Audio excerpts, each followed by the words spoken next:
अभी हम 2022 के तबाहकुन सैलाब की फैलाई हुई तबाही और नुकसानात से निकलने की कोशिश कर रहे थे कि फिर 2025 के मॉनसून में एक और खतरनाक सैलाब ने मुल्क को अपनी लपेट में ले लिया।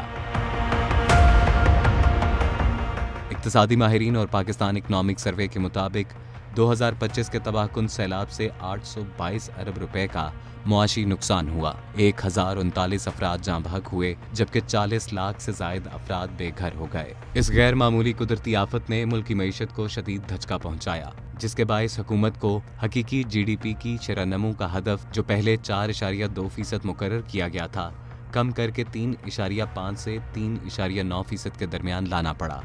ये सैलाब जुलाई से सितंबर 2025 के दौरान गैर मामूली बारिशों के नतीजे में आया। इस अरसे में मुल्क भर में औसत बारिश 172.8 मिलीमीटर रिकॉर्ड की गई, जो मामूल के 140.9 मिलीमीटर बारिश से 23% ज्यादा थी।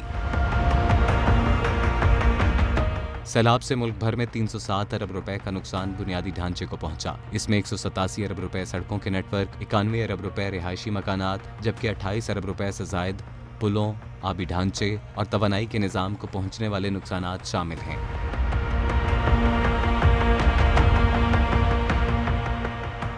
मजमूई तौर पर 2,29,763 मकानात या तो मुकम्मल तौर पर तबाह हो गए या शदीद नुकसान का शिकार हुए।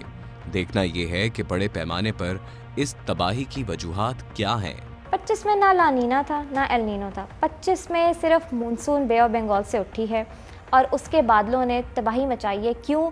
क्योंकि एक तो सरफेस टेम्परेचर बढ़ गया। जब गर्मी ज़्यादा होती है, गर्म हवा अपने अंदर 1 डिग्री सेल्सियस राइज़ के बाद 7% ज़्यादा मॉइस्चर होल्ड करती है। वो जब भी हल्की उठती है और ऊपर ठंडी हवा मौजूद होती टकराती है तो बादल फट जाता है। मॉइस्चर ज़्यादा होता है और छोटे रेडियस पे 100 मिलीमीटर से ज़्यादा बारिश 1 घंटे के दौरान हो जाना क्लाउड बर्स्ट है। हमने पिछले साल क्लाउड बर्स्ट देखे। उसके बाद ज़ाहिर है पंजाब में दरियाई सैलाब शुरू हो गए, क्योंकि इंडिया साइड पर भी बारिशें हो रही थी। आबी जारियत तो है ही, लेकिन ज़ाहिर है उन्होंने भी तो पानी छोड़ना है जब वहाँ बारिशें होंगी। दूसरी तरफ जब हम इन्वेस्टिगेट्स ने रेस्क्यू 1122 पंजाब के डायरेक्टर जनरल रिजवान नसीर से बात की तो उनके पास गुज़िश्ता बरस के सैलाब में इमदादी कामों की अफादियत और चापकदस्ती की अपनी कहानी थी। अगर आप पिछले साल का ऑपरेशन देखें तो तारीख का एक सबसे बड़ा ऑपरेशन, तीनों दरियाओं में बायक वक्त 3.5 लाख लोगों को किश्तियों पे निकालना छोटा ऑपरेशन नहीं था। उसके बाद जो लोग कुछ आइलैंड्स पे, जजीरों पे रह गए, जो जहाँ से कट ऑफ हो गए थे, उन तक भी 1.25 लाख लोगों को तकरीबन इमदाद पहुँचाना छोटा काम नहीं था।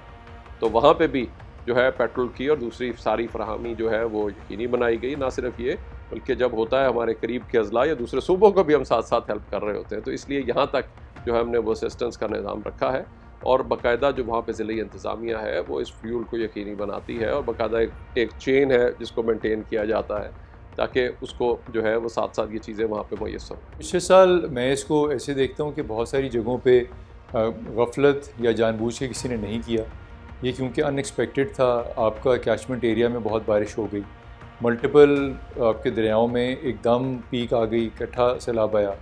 आपका क्रॉस द बॉर्डर भी इतनी बारिश हुई कि उनको डैम से उनको पानी छोड़ना पड़ा। तो सारी सोर्स से जब इकट्ठा पानी आया तो रिएक्शन टाइम बहुत कम था। उसकी वजह से ज़ाहिर है कई जगह आपका डिले हुआ है, लेकिन पूरी टीम ने बहुत कोशिश की, बड़ी हिम्मत की। ज़िला इंतज़ामिया ने, PDM ने, इरिगेशन ने, रेस्क्यू ने, तमाम जितने महकमे हैं, और कोशिश की कि जितना इसको बेहतर कर सकें।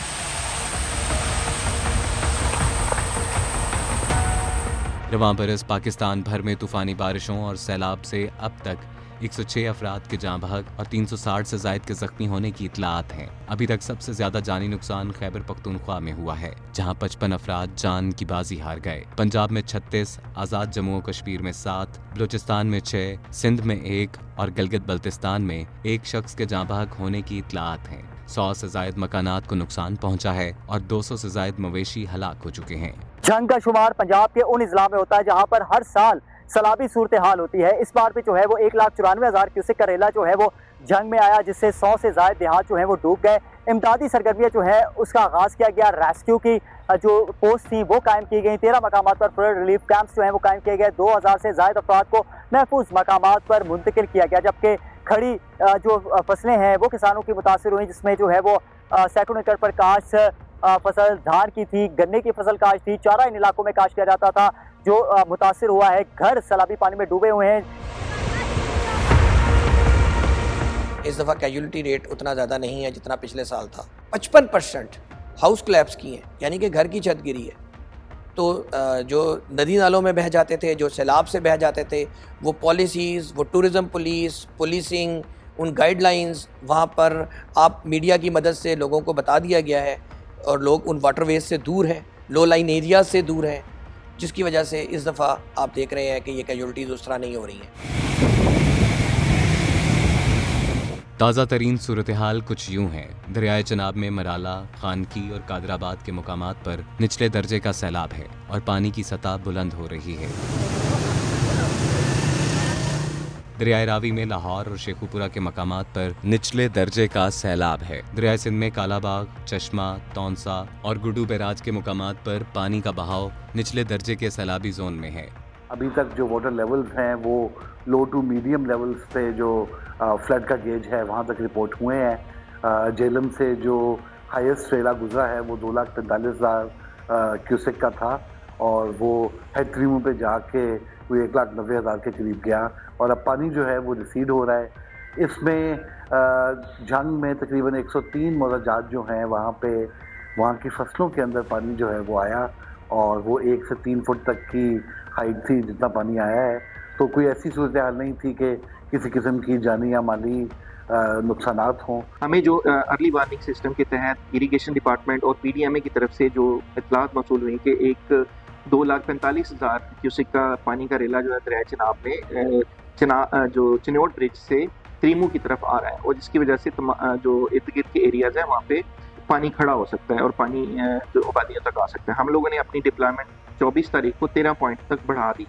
जो पानी मसूल हुआ वो 1,94,000 क्यूसेक जो था त्रीमू पे आया, लेकिन इसकी वजह से जो पानी की इनंडेशन हुई है वो सिर्फ 1 से 2 फुट तक हुई, जो कि बोटेबल नहीं था। इसके बावजूद जो है वो हमारी डिप्लॉयमेंट अभी तक मौजूद है। हम 24 घंटे हमारा स्टाफ मौजूद है। खैबर पख्तूनख्वा में हंगू, शांगला, सवात और बालाई इजला लैंडस्लाइडिंग और छतें गिरने की वजह से सबसे ज्यादा मुतासिर हुए हैं।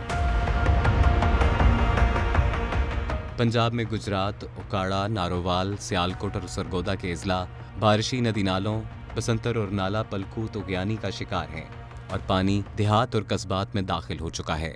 मुल्तान की तहसील जलालपुर पीरवाला में गुज़श्ता साल 2025 में तारीख का सबसे बड़ा सैलाब जो है उसने तहसील भर को मुतासिर किया था। तहसील के 110 मवाज़ात हैं जिनमें से 80 से ज़ायद मवाज़ात जो हैं वो ज़ेर आब आ गए थे। तहसील जलालपुर पीरवाला दरिया चनाब और दरिया सतलुज के संगम पर वाक़ है। मोटरवे M5 भी जो है वो मुतासिर हो गई थी। पहले मोटरवे M5 का मशरकी हिस्सा फिर मगरबी हिस्सा जो है वो डैमेज हो गया था। इसके साथ साथ 10 मकामात से मोटरवे M5 जो है वो मुतासिर हुई थी और 1 महीने तक मोटरवे में ट्रैफिक की बंदिश रह गई थी। गुज़िश्ता साल दरियाए चनाब में चन्योड़ के मुकाम से 2 बड़े सैलाबी रेले गुजरे जिन्होंने ज़िला भर में जो है तबाही मचाई। पहला रेला 8,55,000 क्यूसेक का गुजरा, जबकि उसके 3 दिन बाद जो है 5,50,000 से ज़ायद क्यूसेक का एक और रेला गुजरा, जिसने जो है चन्योड़ तहसील, लालियाँ तहसील बुआना में तबाही जो है वो फेरी। इस पूरे चन्योड़ में जो है 140 देहात जो चन्योड़ के हैं वो बहुत ज़्यादा मुतासर हुए, जिनमें जो है 2,45,000 लोग जो हैं इस सैलाब से मुतासर हुए। इसके अलावा 1,55,000 से ज़ायद जानवर भी जो मुतासर हुए। 1,13,000 जो लोग हैं उन्होंने इस सैलाब की वजह से नकल मकानी की।